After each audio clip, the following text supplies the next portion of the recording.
You're listening to That's My Story. On this podcast, we talk about individuals' life experiences. All these experiences develop into your life story. Not everyone's story plays out the same, and I've always been fascinated to hear life stories.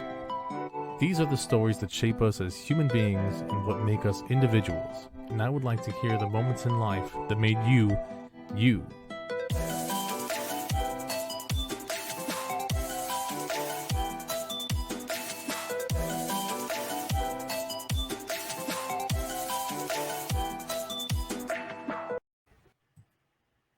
Hey, how's it going, everybody? I'm your host, George Lugo, and today we have a very special guest. It's one of my co-hosts from the Speakeasy Gentlemen, Mr. David Rabe.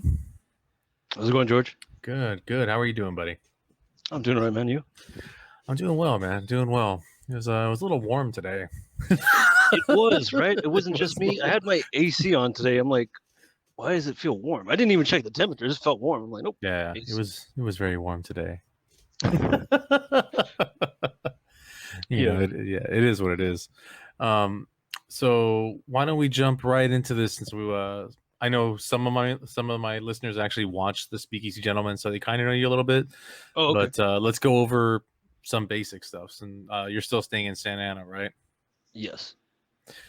Awesome. Let's go over some other fun, silly things. Favorite number? favorite genre of music? Oh, quite a few. Definitely, like, I guess like classic rock, punk rock, gypsy music. Yeah. Irish music. There's always been like a lot of artists that I really liked in that genre of music. Yeah, it's always been, definitely a strings guy. Anything with strings. But also getting into like orchestral music, like, or classical Classical stuff. Yeah, I really dig that shit too now. Yeah, that stuff is really nice. When I was a kid, I used to hate it. I'm like, ugh, it's for like rich people and shit. But that's because like your like palette for music has changed and matured. Yeah, you can appreciate the sound of a fucking like finely tuned instruments in the hands of a professional. I think It it's has like a the way when how the music touches you without any lyric. Oh yeah. That's what really gets me. I'm like, holy shit, man. Yeah, it's not like they're just some musicians, they just play the music, like they play the sheet music and there's no feeling behind it, but they put like emotion into it, so you can feel like the sort of gravity. Yeah, you can feel it, like if they're feeling sad, or if the music is supposed to be like uplifting or whatnot, or like depressing and like very somber, like you can feel that in good classical music, and that's something I really like about that. Oh yeah. Yeah. I know you're always talking about like making food and whatnot. What is your favorite food? To make or to eat? Let's do both. To make, I honestly really like doing spaghetti.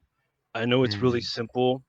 Well, for most people it's rather simple, but because you have the marinara sauce, it's already made, it's in the jar and shit like that. You just throw it in, warm it up, and I kind of like doing my own, like freshly sort of made sauce. So I'll go to this Italian market, Cortina's. Okay. They're a little Italian market on the side, and I'll get those cans of San Marzano tomatoes, and I'll like just can after can and fucking pour it in, starting from scratch, and just adding the fresh herbs and spices, and I'll take a fucking at least an hour making the sauce itself, dude. I won't even get started on anything else. It's just slowly stirring the sauce over and over again. Like in Italy, they make that sauce all day. Hours. Yeah, all day. All fucking like day. 8 hours. That's what they do. Yeah, that's what they do. That's why their sauce is legitimate. Yeah. It's legitimate. So yeah, the longer you take on the sauce, the better your spaghetti is going to be. And if you're making it from scratch and you're using fresh, herbs and spices and shit like that, fresh ingredients, man, it's gonna elevate your cooking. I mean, it's a pain in the ass, but I enjoy it. Yeah. Do you use the noodles from that Italian market? I because most of the time we have noodles already here at home. They're Mhm. already in the little container. I'm like, fuck it. I probably should start using their noodles.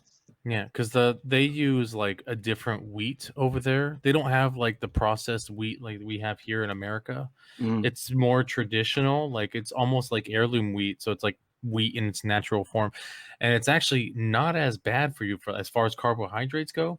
Oh, Like really? it, yeah, so it's like you can go like a lot of people when they go to Italy, it's like they don't really pack it on as much because they're using the because of the wheat that they use.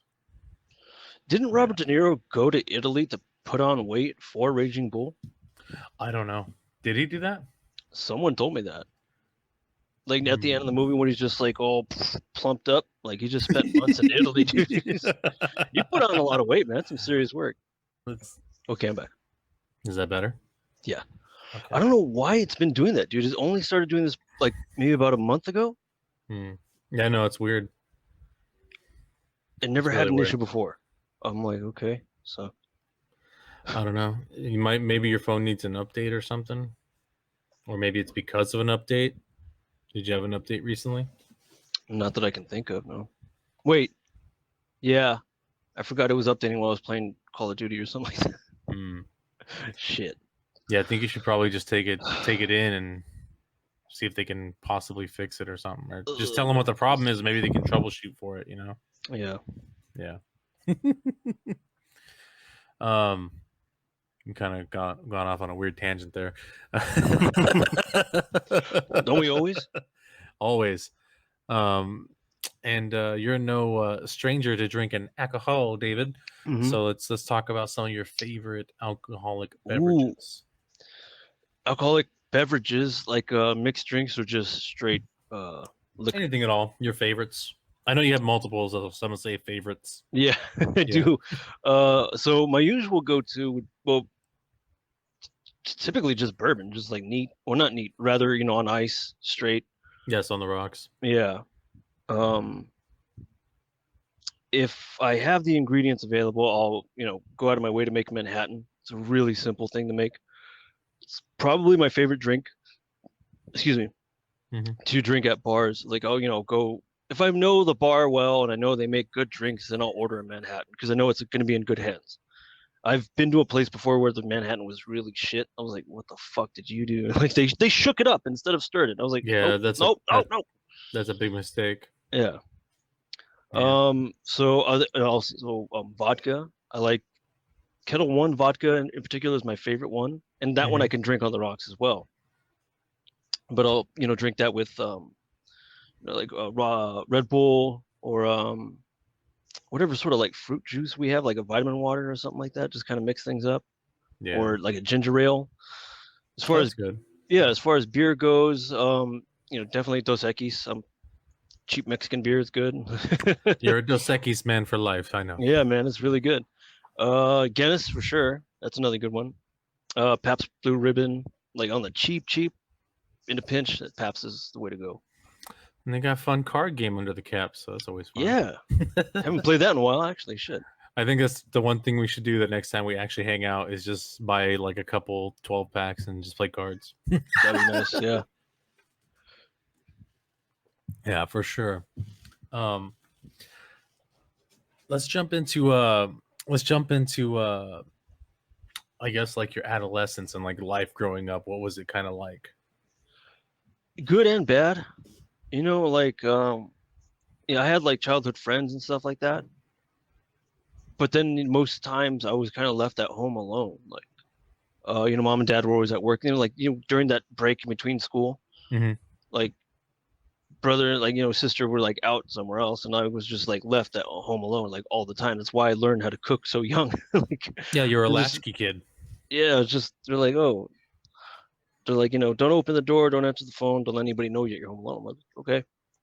It's just that's why like being here at home, like in quarantine, I'm like, this shit ain't so bad. Like, Yeah, right. yeah, I mean, but like mom and dad were always working so hard, and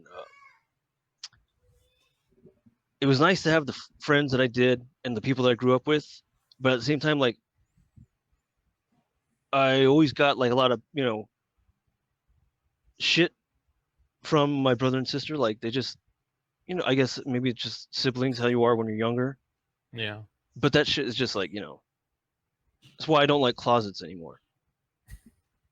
Yeah, when I was like, well, me and my sister had to share rooms when we were younger. She every morning she would like throw me in the closet and like hold it, you know, so I couldn't open it.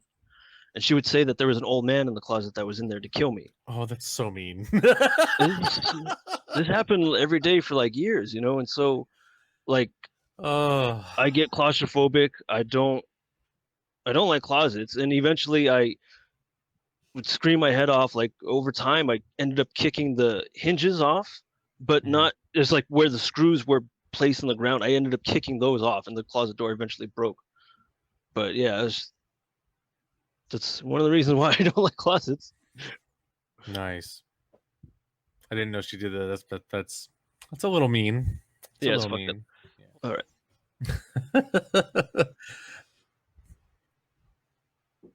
What happened there? My Wi-Fi. I just turned it on. I'm like, maybe that will work. Oh. Yeah, Wi-Fi might help, maybe. It still does it too. Even when I'm doing on the USUC network, it's like shuts off. I'm like, shit. Yeah, I definitely would take that in and see if they could if they can fix that. Yeah. Well, it looks like I actually am gonna have to crop this one out a lot more than I thought I was going to. I know, and I'm trying not to. I'm sorry. That's not your fault. It's not your fault. That's the beauty of editing, though. So Yeah, now, that's right. yeah, I need to practice, anyways. There you go. Okay. Well, how about I mean, what was like high school like for you? High school was pretty weird. Like I didn't really notice much. Like I don't know. I wasn't like everybody else. Like where they were trying so hard to fit in. I didn't care to fit in. I just did my own thing. Mm-hmm. I never really cared about like that popularity or anything like that. I had again my own close group of friends that I hung out with, and that was it. Mm-hmm. I just I would always be like drawing or reading or writing something. Oddly enough, I did the same thing. Yeah. I drew a lot and I read a lot. And you have like I don't do any of those things. You don't know anything. Drawing is one thing I need to try to get back into again, you know, and reading I do here and there. I don't read as much as I should, and I really want to. I need to pick it up again. I miss reading, but it's like I literally do not have the time, and every time I have any amount of free time, I'm like, oh, I want to watch something. Like, just read while you're on the shitter, dude.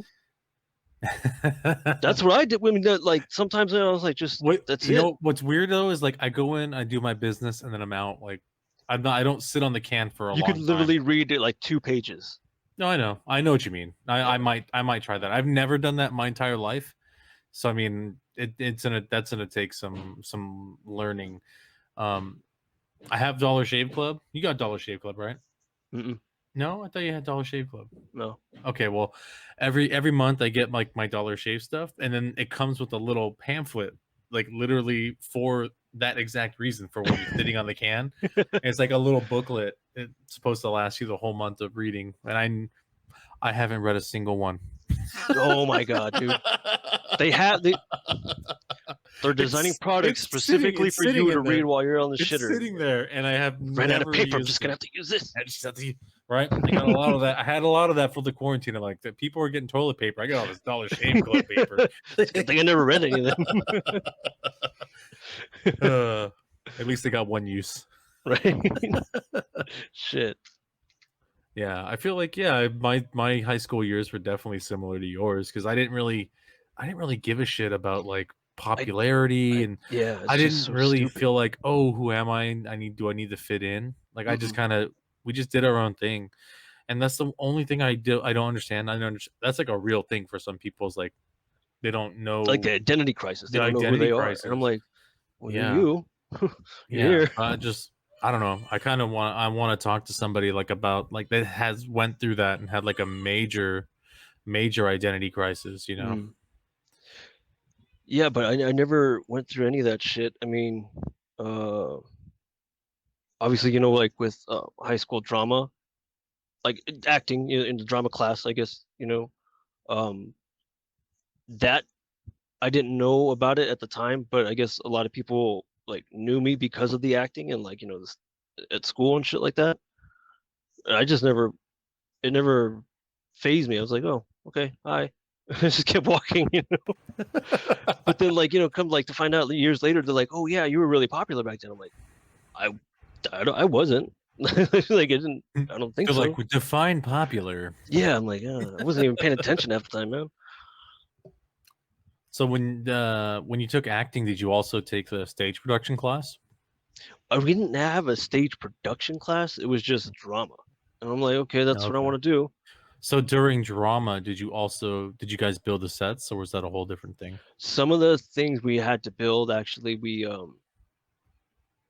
what was it? It was like for Wizard of Oz, we painted most of the sets. The sets like pieces were built, and then we painted them. I think it was like the only time really.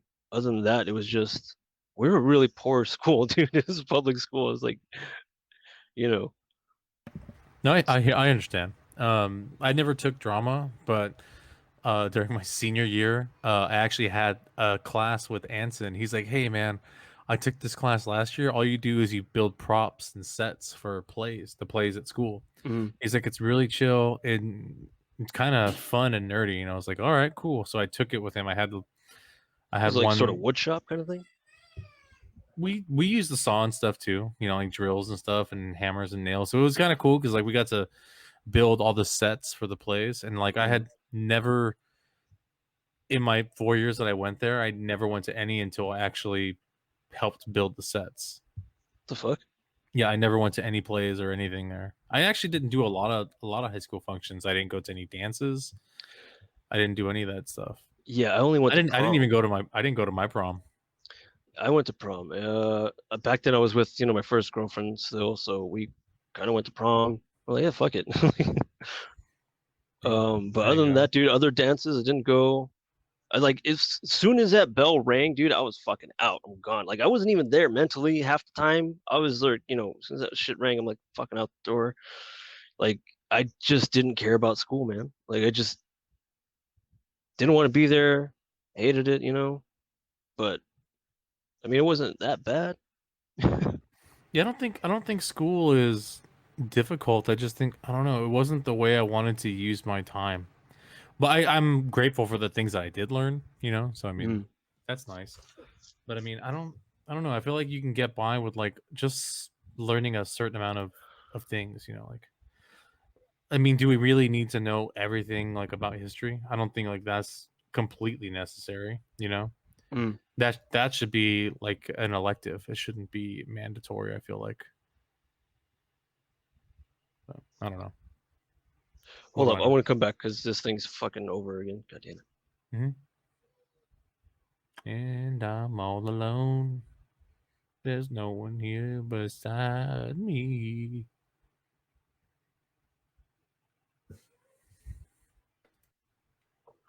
I'm so sorry, dude.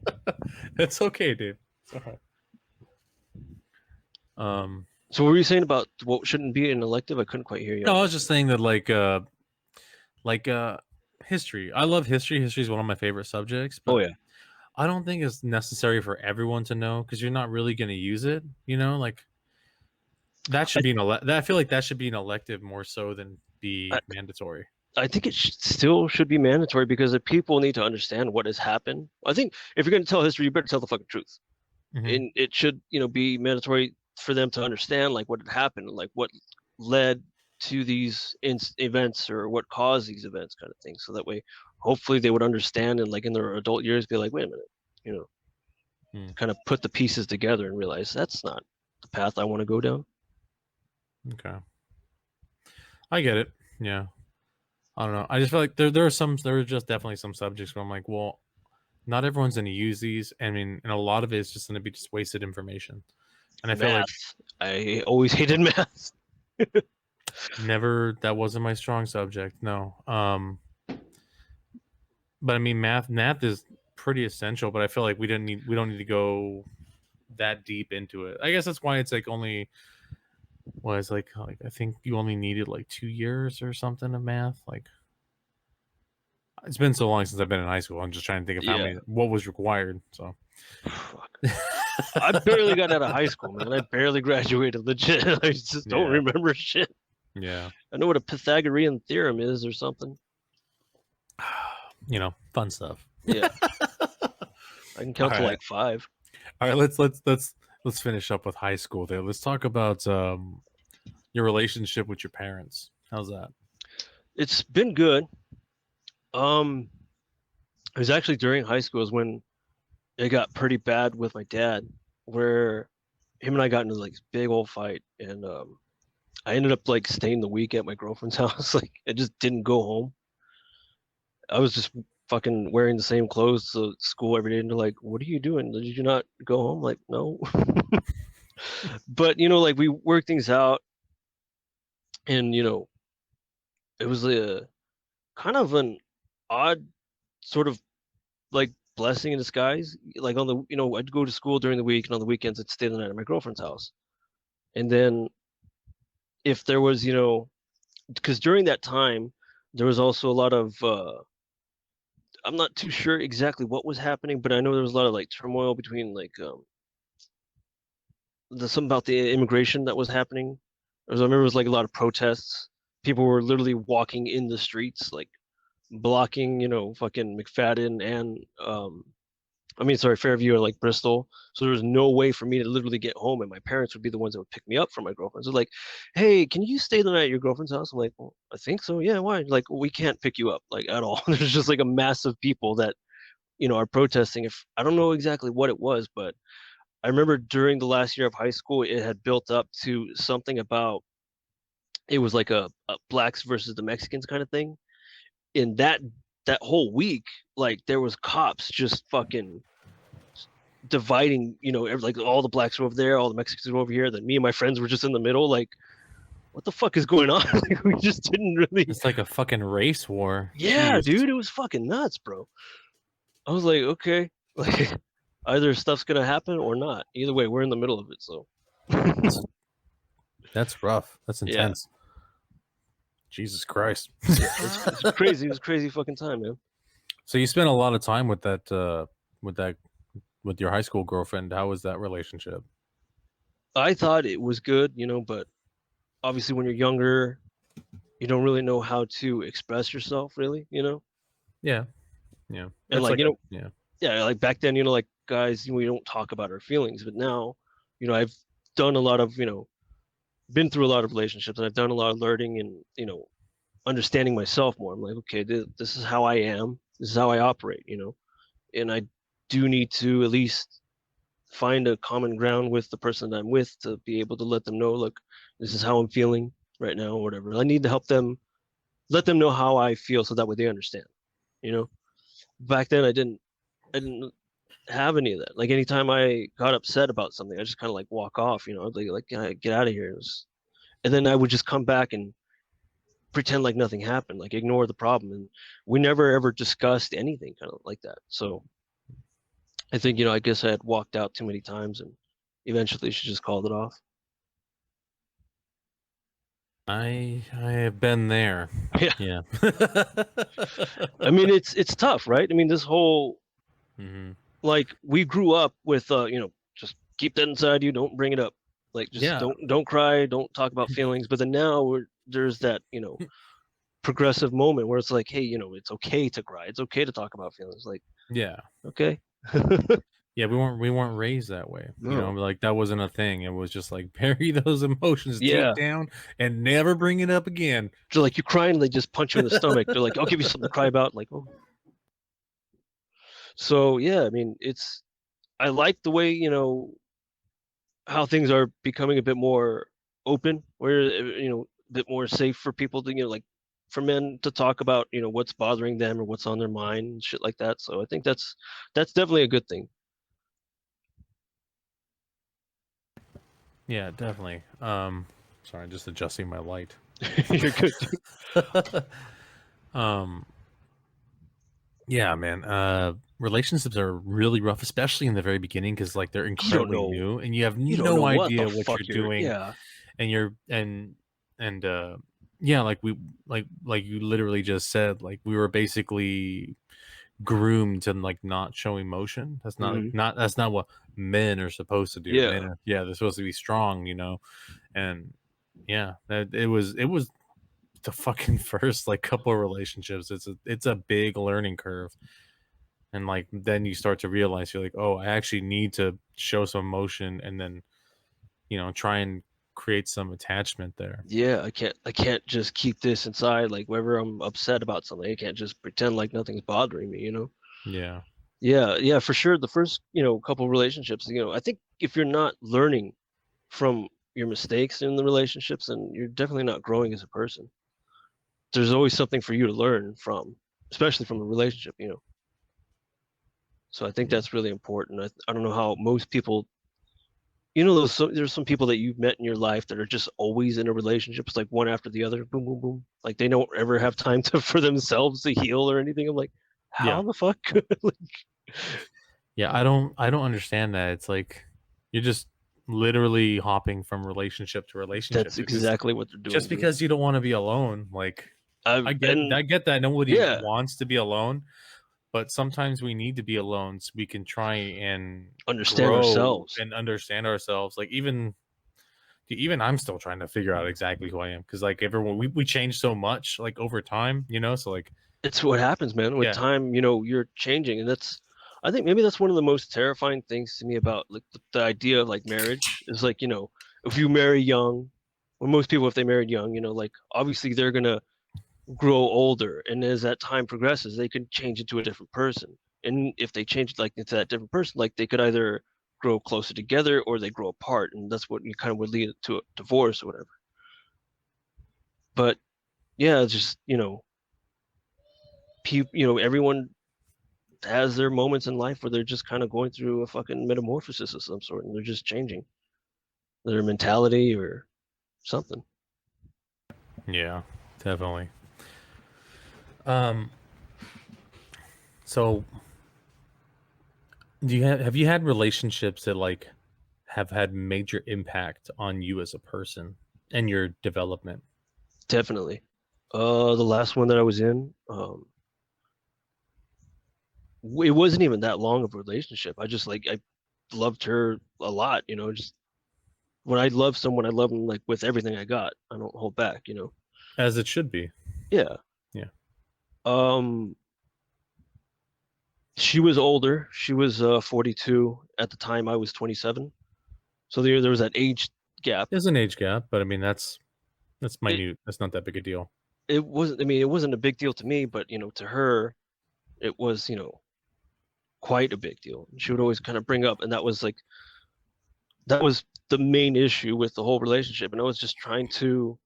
It was pretty tough to try and like not convince her, but like show her that I didn't care about the age difference. That I just wanted to be with her. That's it. Like I didn't care about anybody else. I just wanted to be in the relationship with her, and it was difficult fighting that sort of uphill one-sided battle where it's just trying to get that person to understand how you feel and trying to get them to calm down. Yeah. It was just constant, like almost every other day. It was just having to do that. And it became pretty exhausting. But eventually,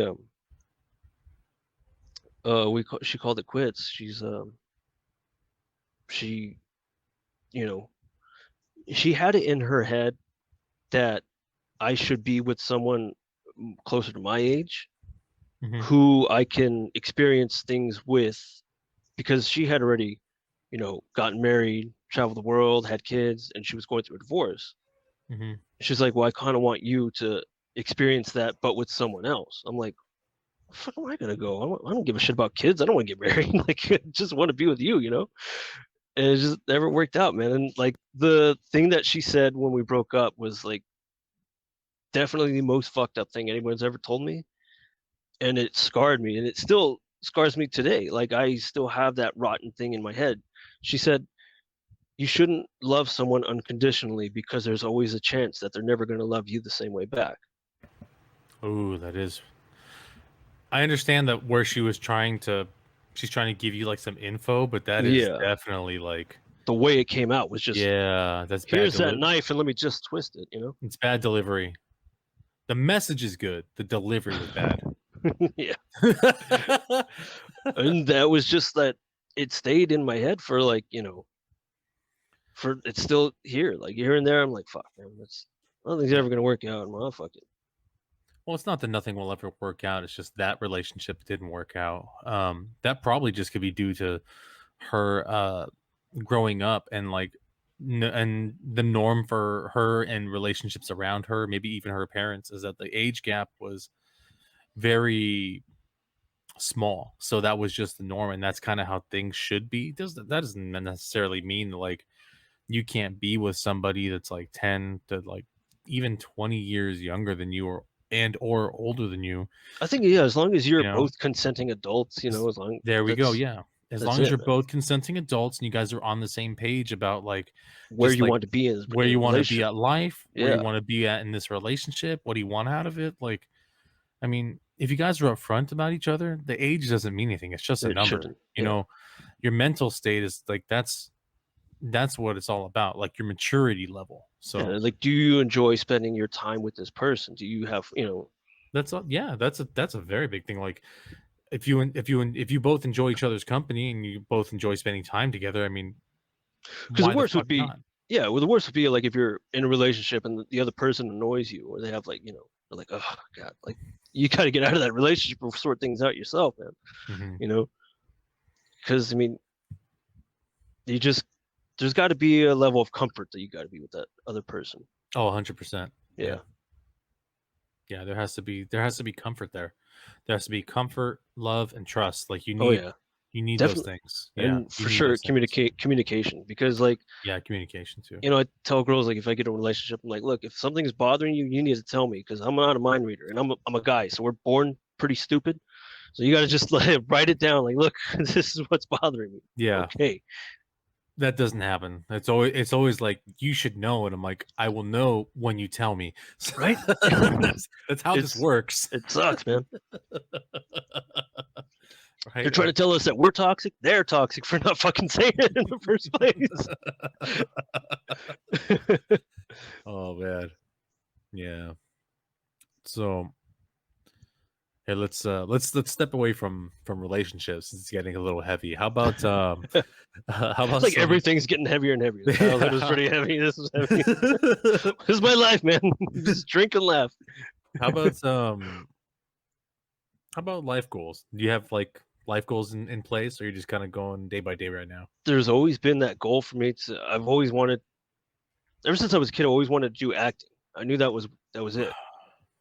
So for me, acting, like I know I'll be happy with where I'm at in life as long as I could get some like acting roles, like paid gigs, doesn't matter.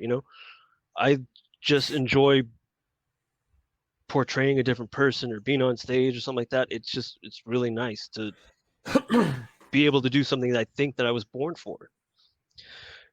Eventually, as I grew older, it became. I had a teacher in ninth grade. She was my English teacher, and she had us. We had to write, like a creative, like sort of writing piece, whatever. And I was like, well, Yeah, create fuck, like a yeah. yeah. I didn't. Everyone was like writing personal stories, and I was like, shit sucks. Like, it was just like I wasn't, I didn't have anything to write about, so I just started making up sort of characters. There was this character that I had been drawing for like years before, started giving him a sort of background, and I just made a story about that. Sort of, kind of, like basically wrote a sort of screenplay about this guy, and that's when I was like, holy shit, I should be a filmmaker as well. Like, why the fuck not? Hmm. And that was about the time when I got, when I was watching, first turned on to Quentin Tarantino. And I was like, holy fuck, like it just blew my mind, dude. Like, Yeah, I love him. yeah, I was like 15 when I saw Reservoir Dogs. I was like, holy shit, like I was much older when I saw Reservoir Dogs for the first time. Um, I had known of those movies, but I had never actually seen them. I was oddly sheltered, so it's like I got to do things right. So I got to go hang out with like Anson and Jesse, and that's kind of how I started getting a little bit of culture. mhm. Like not only like just because like they're Vietnamese, but like also they listen to like a lot of like rock and they watched a lot of wild movies. So I started expanding because my dad didn't really do those things. He didn't listen to rock. He doesn't like watch any like crazy. like movies or anything like. Right. So I was never exposed to that. And the first time I saw Reservoir Dogs, and like all of Tarantino's movies, I was actually no, I take it back. First Tarantino movie I think I saw was Kill Bill. Yeah, it was Kill Bill. I saw it because I was dating a girl at the time that lived in Cerritos, and we were going to go to a movie. And then my dad told me, he's like, "Hey, why don't you go check this movie out? I saw a trailer for it. It looks good." I hadn't even seen a trailer for it. Walked into this movie 100% blind, had never seen a Tarantino film before. And I was on a date with my girlfriend at the time. And I was like, this movie is fucking bad. She hated the movie. Oh, But like, I fucking loved it. And after that, like I started watching more of those movies. And I think I saw Pulp Fiction after that. And then I saw Reservoir Dogs a little bit later in life. But, yeah, I got exposed to those a little bit later and I wanted to. But I got exposed to, oh, sorry, go ahead. I was to say, but still great nonetheless. So, yeah. I had gotten exposed to like 80s like slasher films like at a very young age. Like that was a big thing. Yeah. Yeah. I mean, like back then, people like movies like there were some movies like, oh, you probably shouldn't watch this, but then like when it came to older films, we're like, who cares? It's an old movie. Like you could see it's like, fake and shit like that. But I think me and my friends, we had rented like Evil Dead. I think we must have been around like somewhere between 9 and 11 years old. Nice. Because Blockbuster was like just down the street from his house. And Blockbuster didn't give a shit. Like back then we're like, all right, we got $20 each. Let's go get movies, video games, and we're just gonna chill out the whole weekend, That was that was always the thing. And so like back then, money was like, or things, the cost of things was like, pretty little. It was like an event. So if you like when you were a kid and you had some money and you're like, we're gonna go rent a movie and we're gonna get candy and popcorn and a Pizza, video game. Fucking... Yeah, it was like a big event. Yeah. Because like you barely, like as a kid, you barely ever get any money. So anything you spend and buy is like almost godly. Yeah. You're like, you got $20. I could do practically anything right now. I'm the richest man alive. Practically, dude. Yeah. So then we were like rent. It was weird because his older brother was the one that was recommending movies to us. And so like little by little, we just got sort of turned on to that. He's like, oh, you guys should watch this movie. It's, this. And we're like, oh, that sounds good. So then we go to Blockbuster and sure enough, they have it. He's like, okay, you guys should watch, The Thing. Sure enough, like fucking The Thing. That movie, nice. I think probably freaked us out because I think we all just slept in different corners of the room, just like eyeballing each other, like not sure what was going on. Like, who's going to turn first? Like, I'm just gonna stay up all night. Fuck it. Yeah, I think we did, dude. There were some movies that really fucked us over, man. But I think The Thing was probably the one that did it the most. That one, yeah, for sure. Because like now you guys can't even trust each other. Yeah.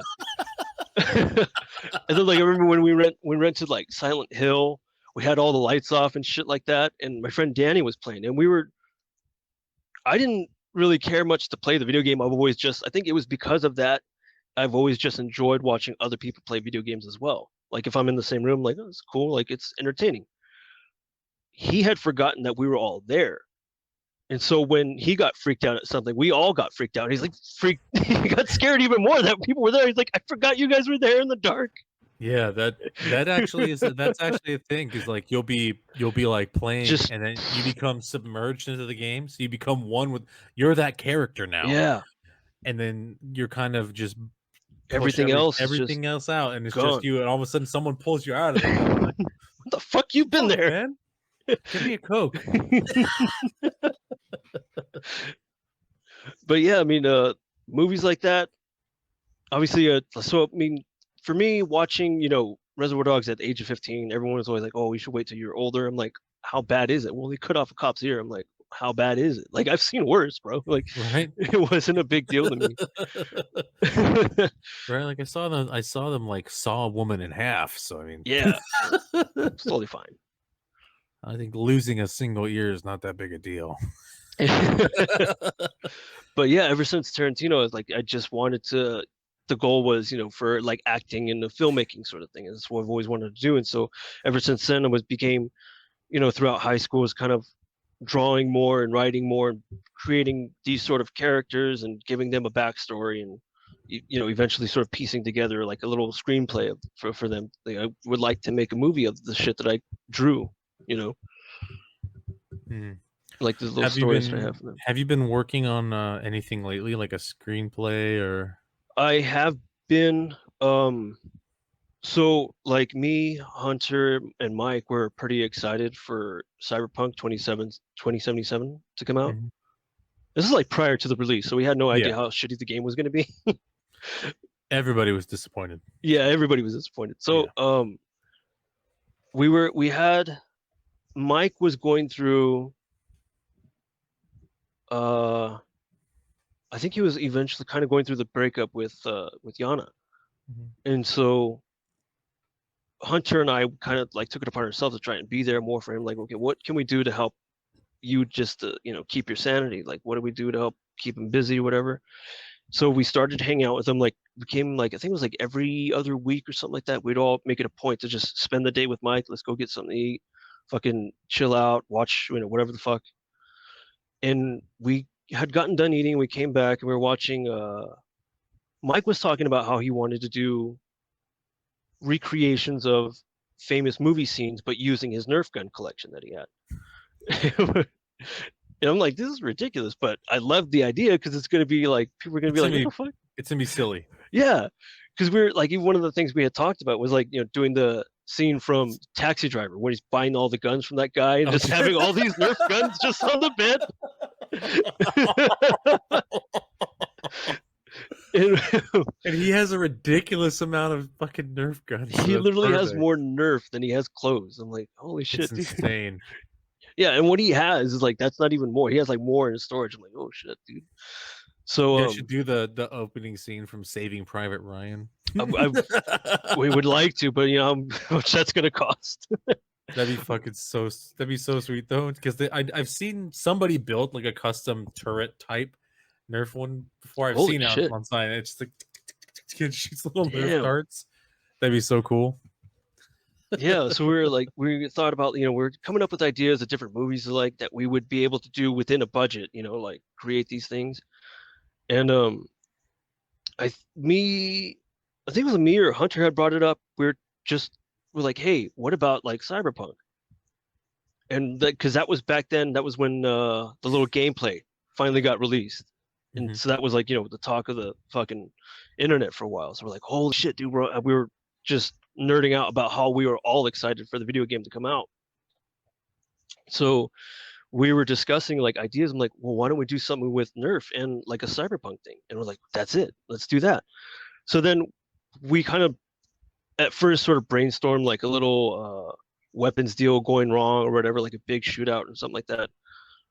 And I kind of took it upon myself. I'm like, so that's going to be like about what, like 15, 20-minute video? I'm like, everybody's going to be making that. Like on YouTube, people are going to be, using whatever. They were going to come up with little scenes or like a little trailer for something that just doesn't have an actual story. There's no substance. Yeah. And I figured that we weren't going to have like any sort of budget to have sort of like really good, like, graphic quality or whatever, like cool cybernetic augmentations or some shit like that. We weren't going to have much. So I'm like, okay, well, I got to focus on the story. So I spent like an entire year just losing my mind diving back into the whole fucking lore of Cyberpunk. Nice. Well, I had actually wrote the screenplay for the first episode before I had even done any research on the actual Cyberpunk game. And that's when I was like, okay, well, let me do more research. Come to find out it was a board game back in the 80s. And there's a whole fucking lore and history on like that universe that it takes place in. I'm like, fuck. Well, it worked out well because some of the key elements that I wanted to keep as far as the story lines up with what they have in the actual Cyberpunk lore. With the game. Yeah. Yeah. With the lore. I'm like, that's like, it was an eerie coincidence. I'm like, okay, cool. Okay. Well, let's do that then. So then I need to rewrite and revise and edit all the shit. But we were on like discussing like what it was going to be. It was going to be like a sort of little like mini series, like a web series thing. Like each episode would be about 30 minutes each. That's actually kind of long for a web series, but I like it. I like them a little bit longer. Well, because yeah, that first episode I had wrote was the introduction to this whole thing, and it was going to be like characters, like my character, Mike's character, Hunter's character. We're all sort of in this cyberpunk universe, and there's a series of events that sparks our characters kind of, working together.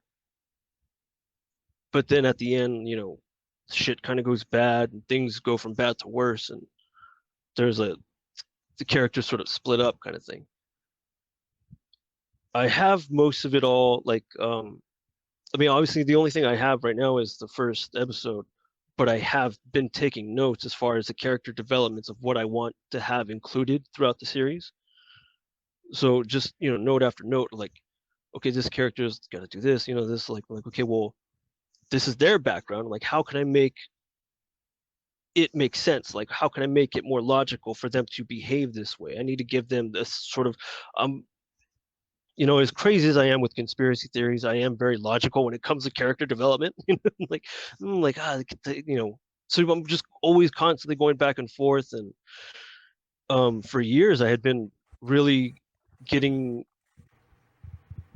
sort of like allowing myself to fall into this whole cyberpunk world, just in general, across the board, the cyberpunk genre, like following artists that do the crazy like sort of digital paintings and stuff like that, or a lot of the music that is coming out, the sort of like the new retro wave. It's like today's artists, or artists that are today just using heavy synthesizer and shit like that. So been Mhm. I had been listening to that and exposing myself to that artwork, and from that it became understanding like, okay, I wanted to have this song for this scene or whatever, and this is like some of the color schemes I want to have, or some of the art pieces that I have. I kind of wanted to have a scene where it's a sort of homage to that artwork or something like that. But I need to get back on it and work more. I was drawing more of the concept art for the characters. I wanted to do the storyboarding, and as well as get into watercolors just so I can paint how I want their costumes to look and everything. Yeah, I think you don't need to go too far in depth with Too late. with the detail when you do storyboards, because those are usually like very simple. They're pretty simple. Yeah, Yeah, I it's would more of try just and where so you that want the way, placement and yeah, where lighting. you want the placement and the lighting and stuff. That's the whole point of the storyboards. And then I just want to touch back on because I didn't want to interrupt you while you were talking, but I wanted to touch back on. I get the whole character development thing because whenever I write anything like or even analyze like a movie or a show, like you you get a base feel when they establish a character, and when that character does something that is not of the norm of their of like their type or like their mental state. Like there's a reason they introduce a character a certain way. It's like, okay, Yeah. this character is supposed to act this way, and then when they do something out of that and they break character, you notice. So You're I like, wait a get, minute. yeah, I get what you're saying. Like if you build a character, they need to be a certain way. And Hmm. the only time you have them break character is like if they're going through transformation. And it's Transformation, usually, or yeah. yeah, yeah, and that's usually like if they're literally gonna change as a person. So like that's the only time you have them break character. It's super noticeable in movies. Like every time it happens, I always point it out. I'm like, they're breaking character right here. It's Like you fucking could even dumb. feel it, like that scene. Like there's like even the camera, whatever they'll be setting up, no one's really talking, but it's there. But you feel that tension that's happening Mhm, within the story, and you're like, shit's about to go down, like foreshadowing, mhm. you know. And people are like, what? And then sure enough, that it happens. You're like, oh fuck, you called it. I'm like, well, yeah, you could see it. It's the Yeah, end of Act Two. there's a formula for you. There's usually a formula for the way movies go, Yeah. and if you've seen and like if you've seen enough movies, even you can see how it pans out, Oh the yeah. build up, the character development, the plot, the way it unfolds. That some movies are incredibly easy to predict in that in that way because there's like a formula that they follow. It's the Yeah. ones that don't follow that formula that I fucking love. You know, like those ones that throw you for a loop. The best. Yeah. Yeah. It's nice when it catches you off guard. Yeah, because I feel like I guess the way movies end way too frequently. Like when I'm sitting down watching a movie with Hanukkah, I'm like, I'll guess like what happens like almost halfway through the movie. I'm like, this is what's gonna happen towards the end, and she's like, huh? And then like it happens, and I'm like, yeah, Yeah. you can Called see it. the development. You Yeah. know, I mean, it doesn't mean it's not fun along the way, but you can see how it's gonna pan out. It's nice to see how they develop to that point, you know. Whew, What are you drinking? jeez. Um, I'm not drinking any alcohol tonight. Oh. Those are sparkling waters, and this is I saw these cokes, the coffee cokes. Yeah, Ew. this is coffee, Ugh. but vanilla coffee, zero sugar coke. It's very interesting. I don't think it's Sounds. bad. It's just it's interesting. Ugh. It's not overwhelming with the coffee, and it has just a hint of vanilla. You know, so that's kind of nice. And it has Mm, zero sugars because my that's fat good. ass don't need it.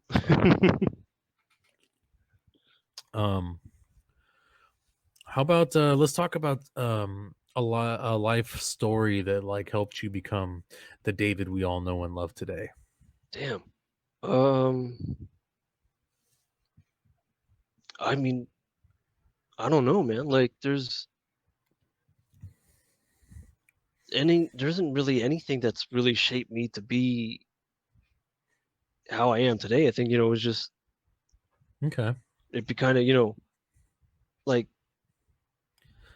not relationships, like breakups and stuff like that, but I don't know, is the people that are around you in your life, are I guess how you're shaped, how Yeah. the way your environment that you're exposed to is how you're gonna grow up in Yeah. that. Usually grow up with your Yeah. environment. Hmm. So I mean, I don't know, man. Like music, that's always been the thing, and Okay. Okay. yeah, How about just like a fun story, like a good memory. You know, fun, something fun and good. You know, fun.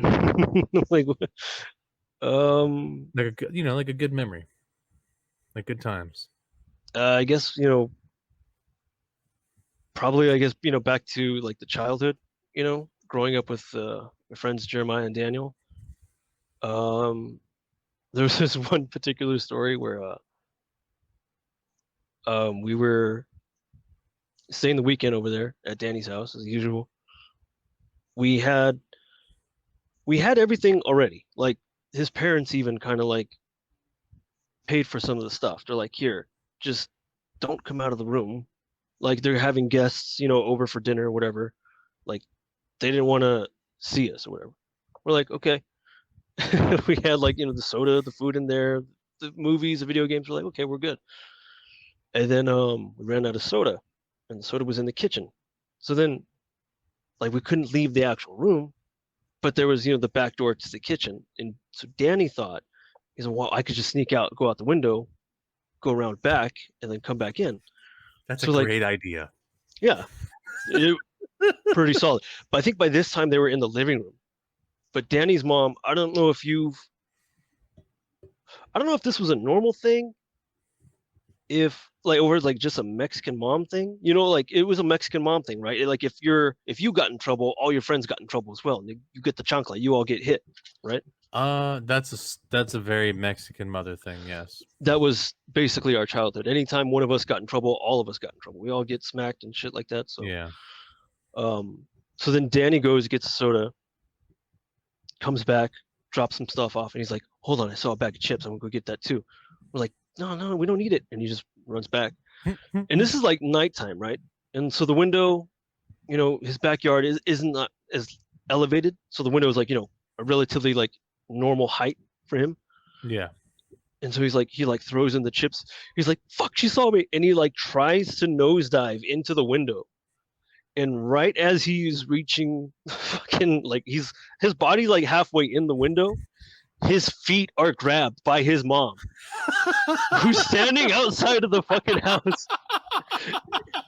And we're wondering why he didn't like slide in. We're like, Danny, what happened? And we look and we just see the silhouette of his mom out the window, and he's screaming, and he literally clawed on the wooden floor, dude. And she dragged him out of the fucking room through the window and just beat the shit out of him, dude. That is so funny. It's like a horror movie It setup. was, dude. Because I'm telling you, it was like it was silhouette, like it's fucking great. It was like 8 p.m. man. It was like fucking dark. It was fucking terrifying. Oh my god, that is so funny. Because also we had the lights off. You know, we were just watching. I think we were watching a movie or playing a video game. So that's all we had was that light from the TV. So everything was just fucking dark, and that's all we saw. And he literally just, dude, is like, they were just clawed from on the floor. That's fucking hilarious. It was the funniest fucking shit, dude. But yeah, we were always terrified of his mom. Like, nobody ever like messed with her. She once made our other friend David walk home backwards by simply staring at him. Nice. But I'm not even exaggerating. That actually legitimately happened. Yeah. That's fucking awesome. She just like glared at him, dude. Yeah, glared at him. That was it. And she kept walking, like walked him out of the house, and he was walking backwards, just trying to talk things down. He's like, no, it's not, you know, like just he was trying to convince her to let him stay or whatever, and he just walked backwards all the way home. Damn. That's fucking scary. Yeah. Can't get over the just pulling him, like he almost made it to the window and just that image is seared, dude. If I could like paint it or something, it'd be like a terrifying painting. It's just you should try one time. It's just like a little animation of just him being clawed. Like, ah! That's pretty fucking funny. But I mean, it was like, you know, our childhood was filled with weird like adventures and shit. Like we were kids, dude. There was one time we coming back from renting movies at Blockbuster, and we got chased by a bum who had like a machete or a sword down the alleyway. Yeah, we all broke and we all like jumped over the neighbor's backyard wall to get to his house. Nice. Yeah, it was just weird. Weird shit happened when we were kids, man. Eat shit, bum. Yeah, eat shit, bum. I feel like kids of this generation are gonna miss out on just like being outside. Life. They're gonna miss out on life, you know. Yeah, we did so many things outside. That was like a big part of the development, you know. Yeah, it's kind of a bummer. I mean, it sucks, but then, you know, and what's weird to me is like how kids are gonna grow up not knowing what Blockbuster is. Like, you know, when you had to go to places to rent a movie, you know, like. I know it's what are commercials? It's lost on people, but it's like part of the fun is going to the store and you have a little bit of social interaction. You talk to the guy, be like, "Hey, what's new?" Yeah, you know, maybe some recommendations. You know, yeah, man, you're losing all that, and so like, even now it's like I'll be scrolling through like Netflix or like HBO Max or Amazon or whatever. Nothing looks that good.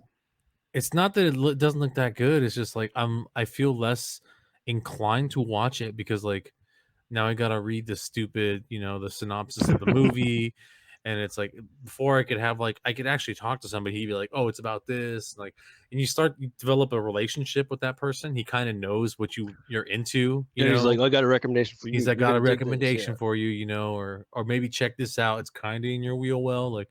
Mm-hmm. Yeah, so I mean that's kind of a bummer that won't be a thing anymore. But obviously, like videotapes and you know DVDs and Blu-ray and all that stuff, it's gonna go away. It's just a future. Everything's gonna be digital. The convenience is nice, but I miss everything else that was attached to all that hard copy stuff. Mm-hmm. You know, it was like an event when you would go to like Blockbuster or whatnot. You know, it was super. It was, yeah. Yeah, I mean that was good times, man. I miss doing that.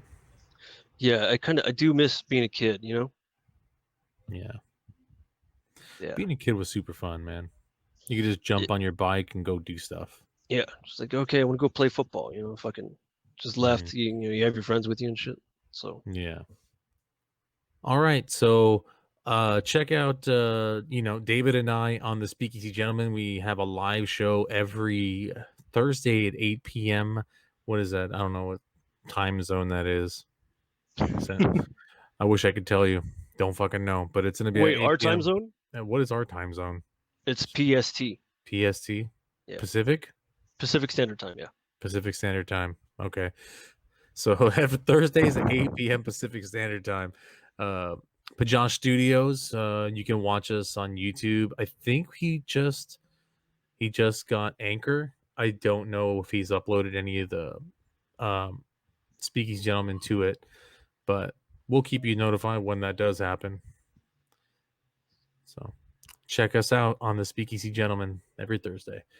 And I have been your host, George Lugo. And I'm David.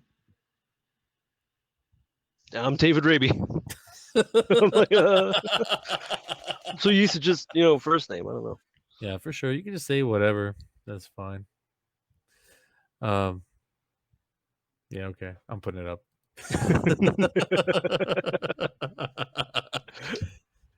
All right. Thanks for watching. Please like, comment, and subscribe.